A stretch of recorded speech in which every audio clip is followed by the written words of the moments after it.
Bien, tenemos una comunicación telefónica con el periodista y el director del periódico Comunidades, el señor Natalio Steiner. ¿Qué tal, Natalio? ¿Cómo te va? Muy buenos días.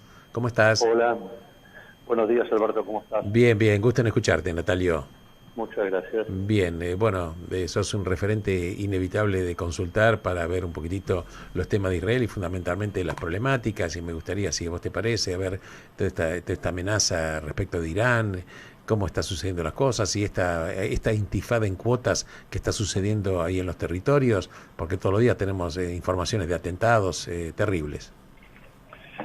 Bueno, son dos temas separados de alguna manera. Tienen por Correcto. supuesto su punto de unión, sin ninguna duda, dado que Irán es un actor central en toda la región y es uno de los grupos, uno de los países que incentiva obviamente y alienta a grupos como la yihad islámica en particular, que se encuentra muy activa en los últimos años, año y medio, dos aproximadamente.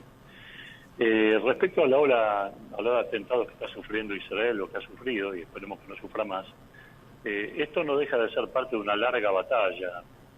Quienes dicen que estos atentados se producen porque no existe Estado palestino, yo creo que la respuesta es al revés. Los atentados se producen porque existe Estado judío. Los primeros atentados palestinos o terroristas palestinos, más caseros, más rústicos, se han venido produciendo desde 1920 en adelante. El Estado judío nació en 1948. Por lo tanto, todo el concepto de tierras conquistadas, tierras liberadas, es parte de una narrativa que hay que ajustarse a los hechos históricos y no a la demagogia, al estilo Pedro Brigger, que en estos últimos días ha tratado de comparar torpemente a Israel con Sudáfrica en el marco de una política de apartheid. De todas maneras, yo pienso que esta nueva oleada de atentados... ¿Me escuchan? ¿Sí? Sí, perfecto. Te estamos escuchando Pues perfecto. tenía algunos problemas. De todas maneras, yo pienso que esta oleada de atentados terroristas también tiene que ver en este momento con el hecho de que ha asumido el nuevo gobierno, en donde el actual ministro de Seguridad Interior, Itamar Ben-Gvir, tuvo actitudes fuertemente desafiantes ante el terrorismo palestino cuando no era parte del gobierno. Entonces esto es una especie de puesta a prueba para ver cuál es la reacción del gobierno ante este tipo de cuestiones. Y debo decir que en este sentido la respuesta del gobierno israelí ha sido tibia, tímida. Yo hace mucho tiempo expresé que me hubiera gustado que en este gabinete estuviera presente como ministro de Defensa Gantz, porque Gantz logró en 2 años, de una forma u otra, acorralar bastante al terrorismo palestino tomando la iniciativa. Da la impresión que el actual gobierno, más allá de algunas situaciones puntuales, va un poco detrás de ciertos hechos, o ha decidido bajarle el voltaje a la represión del terrorismo palestino. Pero tenemos que ver en los próximos días saber qué es lo que pasa, lo que sale en los medios.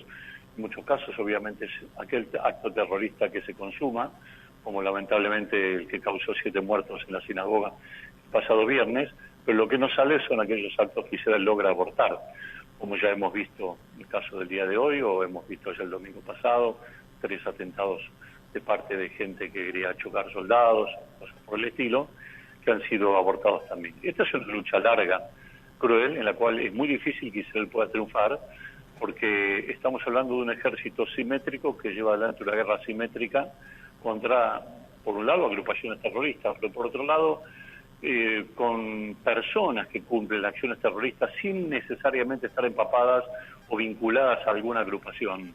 Es decir, salvando las distancias, perdón por la Sí, sí, comparación que yo voy a hacer. Yo puedo ser hincha de Racing, fanático, pero no precisamente puedo ser de la barra brava de Racing. claro. Es decir, esta gente actúa así, de esta manera.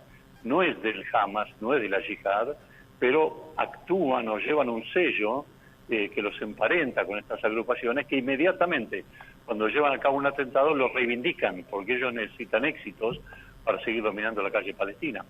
Entonces, evidentemente, estamos ante una guerra asimétrica compleja, como lo dije, donde Israel debe prepararse todos los recursos para este tipo de peligros. Con respecto a Irán, el tema es mucho más serio. De alguna forma, el terrorismo palestino busca alterar la rutina israelí, el terrorismo palestino busca enfrentar a árabes israelíes con judíos israelíes, y el terrorismo palestino intenta erosionar la sociedad israelí, pero no logra destruir ni va a destruir la sociedad israelí. Irán es distinto, porque Irán representa una amenaza en dos frentes. Por un lado, en el frente nuclear, con todo aquello que nosotros sabemos, desde hace ya muchos años, por lo menos 25 años, Irán viene buscando la posibilidad de armar y tener algún tipo de componente atómico, sea de baja intensidad o de mediana intensidad o de alta intensidad. Y por otro lado, dado que se ha demorado con ese tipo de cuestiones por las sanciones internacionales y el malestar popular que genera la inversión de mucho dinero en la búsqueda de tecnología nuclear eficiente, lo que lleva adelante es el apoyo a la llamada milicia proxy, es decir, al Hezbollah, ya desde el año 1982 en adelante, también a grupos que operan en Siria, en el paso entre Siria e Irak, en un lugar famoso llamado Abu Kemel, donde hubo varios ataques israelíes y norteamericanos contra caravanas iraníes o de Hezbollah, en el Yemen, con los Houthis, y cualquier otro grupo proxy el cual pueda acercarse y de alguna manera establecer un frente de batalla contra Israel. Por eso, y con esto corto ya la respuesta, es muy importante lo que ayer se ha afirmado respecto a la normalización de relaciones con Sudán. Si bien va a demorar un año seguramente hasta que haya un embajador de Sudán en Israel, en este momento Sudán, no en este momento, en realidad Sudán durante mucho tiempo ha sido un camino estratégico que ha elegido Irán para pasar armas de Sudán a Egipto y de Egipto a la Franja de Gaza. Cerrar Sudán a ese tipo de transportes es muy importante para Israel. Y por lo tanto, tener la posibilidad de establecer una embajada o tener la posibilidad de establecer gente del Mossad en un país tan pobre, tan humilde, de tan escasos recursos y en un principio tan odioso para con Israel, es un factor clave desde el punto de vista político.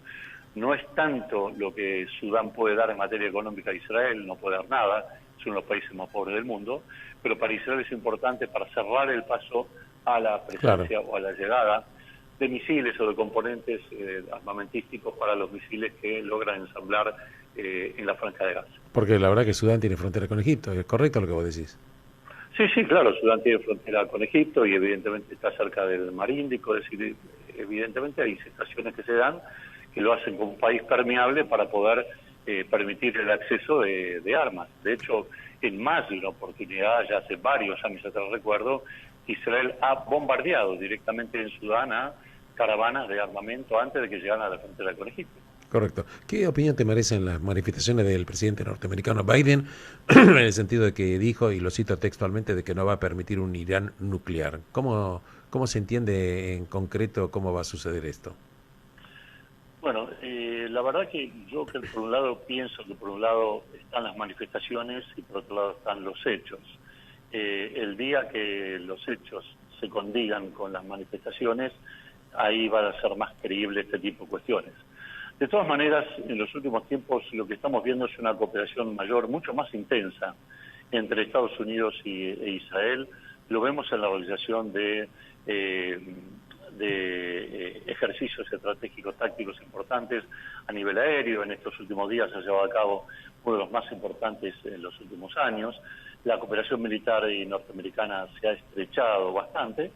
Claro que a nivel político vemos que el gobierno de Biden vacila respecto a Irán. De todas maneras, lo que ha impulsado en el último tiempo de que Biden tenga una actitud un poco más firme, y quizá por eso las declaraciones también, es la injerencia que Irán está teniendo en el conflicto ruso-ucraniano. El hecho de que Rusia apele a Irán a que le venda armamento, misiles, otro tipo de armamentos que Rusia necesita en forma urgente, porque su nivel de producción parece no alcanzarle por el momento, con todo el desastre que está haciendo en Ucrania, ha hecho que Estados Unidos deje de ver a Irán como un mero actor regional para verlo como un actor ya mucho más en escala y más expandido a otros frentes que no los quiere ver. O sea.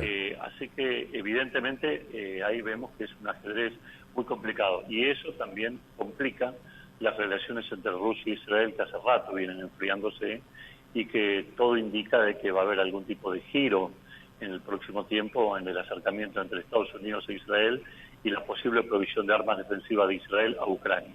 Es correcto lo que vos decís, habida cuenta que van a entrar en conflicto las agendas de Rusia e Israel por el tema de Irán, porque precisamente hasta ahora el espacio aéreo que facilita y Rusia para que Israel bombardee dentro de Siria es un tema, porque va a entrar en contradicción cuando está bombardeando a una persona, a un país que le está precisamente, que es Irán, que le está dando armas a Rusia. Entonces esta gente van a entrar en conflicto inevitablemente, posiblemente. Sí, para Israel realmente puede ser un dolor de cabeza bastante importante de que Irán pueda suministrar a los iraníes y a los sirios los misiles S-400 o misiles más avanzados, sistemas defensivos, que podrían llegar, Dios no lo quiera, a impactar en aviones israelíes. De todas maneras, las posibilidades que tiene Israel desde el Golán de atacar objetivos en Siria son múltiples, son importantes, y no solamente desde Siria, sino del territorio libanés y posiblemente también del territorio jordano.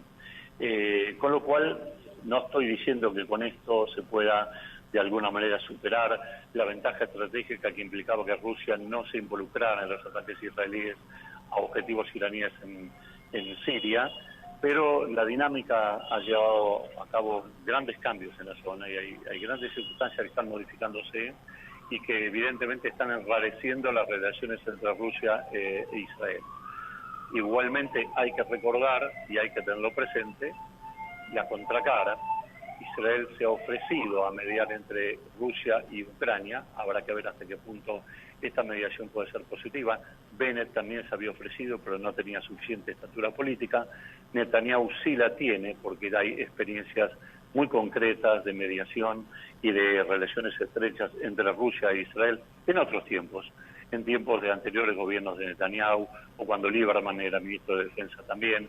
Es decir, en otra realidad israelí que hoy es mucho más compleja, sin ninguna duda. Bueno, Natalio, la verdad que es muy completa tu opinión y te agradezco la gentileza que tenías y Shabbat Shalom. Gracias y en cualquier momento nos comunicamos. Muy amable, gracias. Muchísimas gracias, Shabbat Shalom para todos. Shabbat Shalom para vos. Bueno, hemos dialogado con el periodista y director del periódico Comunidades, el señor Natalio.